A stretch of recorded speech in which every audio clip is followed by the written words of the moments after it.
As the story of the Amityville Horror was becoming an international sensation, Kaplan was at work collecting evidence and materials about the house and the claims made by the Lutz family, Jay Anson, the Warrens, and the media.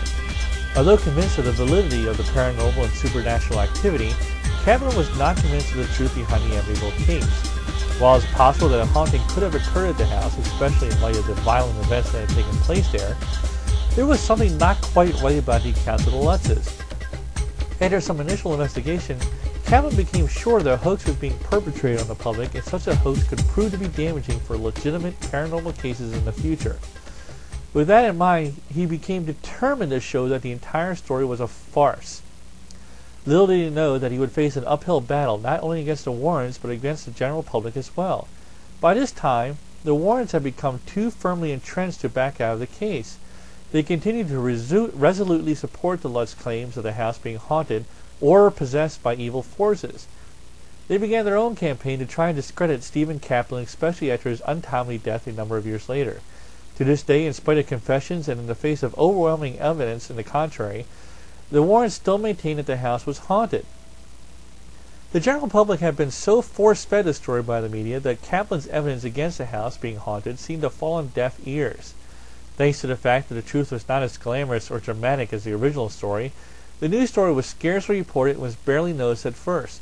In fact, Kaplan's diaries and investigation were turned into a book that did not get published for many years after the events took place. The problem remained that the public loved the story and the house on Ocean Avenue became a Long Island landmark. People traveled from all over the country to drive past and stare at it. Tourists made their first stop on Long Island, and locals soon began calling the sightseers the Amityville Horribles. The trouble with curiosity seekers and complaints from locals were so bad in the late 1970s that they drove one Amityville police chief into early retirement. Kaplan had discovered that the Amityville Horror was pure invention. In 1979, a lawyer named William Weber confessed to his part in the hoax during a paranormal radio show hosted by author Joel Martin. Weber had been the lawyer for convicted killer Ronald Defoe, and he admitted that he and George Lutz had concocted the story of the haunting over a few bottles of wine. Weber's motive was to get a new trial for Defoe using a devil-made-him-do-it defense. According to Weber, Lutz merely wanted to get out from under a mortgage that he couldn't afford. His business was in trouble, and he needed a scheme to bail him out. Kaplan found ample proof outside of the glaring confession that the story was a hoax. He gained access to the house on many occasions and found that the so-called Red Room, where the book claimed occult ceremonies took place, was nothing more than a small pipe well that gave access to them if they needed to be repaired. No demonic face had ever appeared on the bricks inside the fireplace. He also noted that the original front door of the house, blown off its hinges in the book, was still in place and intact. In addition, he found a writer for the local newspaper that had also been suspicious of the story. After some researching, the columnist discovered that the Lutzes had returned the day after fleeing from the house to hold a garage sale. He also charged that during their 28-day nightmare, that never once called the police for assistance, something that would have been commonly done under the circumstances. The list of things that did not happen in the house went on and on and on to Kaplan, and to most everyone who listened to his rational arguments, the evidence for the Amityville hoax was overwhelming. Jim and Barbara Cromartie, who later moved into the house, also maintained that it was not haunted. Because of the problems they had experienced with the curiosity seekers, they sued the hardcover and paperback publishers of the Amityville Horror, as well as Jay Anson and George and Kathy Lutz. They stated that the entire case was a put-on from the beginning and had blighted their lives. The suit was later settled with the new occupants for an undisclosed amount. This, along with the publication of the Amityville Horror Conspiracy by Stephen Kaplan, should have put an end to the case, but it did not.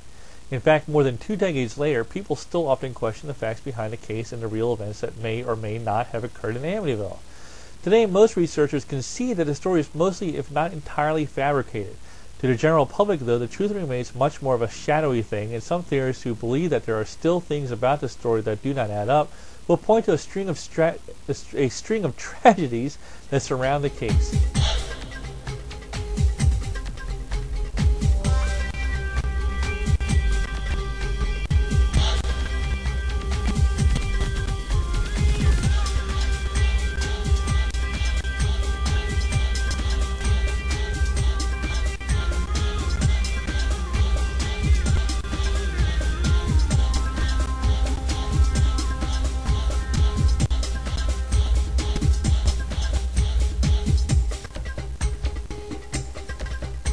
Some would say that the house got them, but others would admit that these events are nothing more than strange coincidences and have been arranged to look like something they most likely are not. To author Troy Taylor, they are a perfect example of this entire case as a whole, a blending of fact with fiction and an attempt to titillate and terrify the American public. I'm Vince Wilson. Thank you for watching Amityville, Horror or Hoax.